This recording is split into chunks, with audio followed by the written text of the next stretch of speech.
मुंबईतून एक मोठी बातमी समोर येतेय।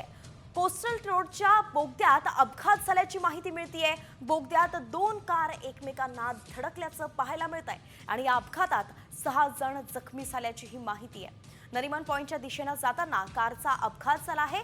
कोस्टल रोडमध्ये हा अपघात झाल्याचं कळतंय। दोन कार या एकमेकांच्या समोर आल्या आणि हा अपघात झाल्याचं सध्या कळतंय। बोगद्यात दोन कार एकमेकांना धडकल्यात। या अपघातामध्ये 6 जण जखमी झाल्याची माहिती मिळतेय।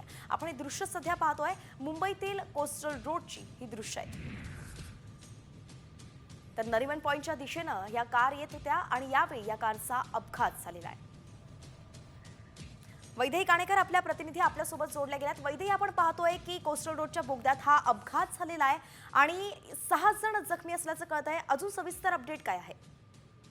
नक्कीच आपण बघतोय की कोस्टल रोडच्या बोगद्यामध्ये हा अपघात झालेला असला बघायला मिळत आहे। याच्या दोन गाड्या एकमेकांवर आदळलेल्या देखील बघायला मिळत आहेत। एकूण 6 जण याच्यामध्ये जखमी असल्याची प्राथमिक माहिती मिळत आहे, पण अजूनही या संदर्भात जी आहे ती माहिती अधिकृत पद्धतीने देण्यात आलेली नाहीये।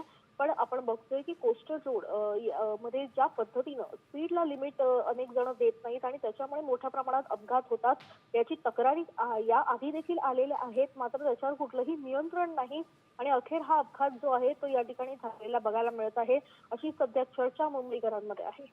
अच्छा, धन्यवाद वैदेही या सविस्तर अपडेटसाठी। तर एकंदरीतच आपण पाहतोय की स्पीड लिमिट असून सुद्धा बोगद्यामध्ये हा अपघात झाल्याचं दिसतंय आणि याची दृश्य तुम्ही साम टीव्हीवरती सध्या पाहताय। अजून याचे अपडेट्स जे येत राहील ते प्रेक्षकांपर्यंत साम टीव्ही पोहोचवत राहील।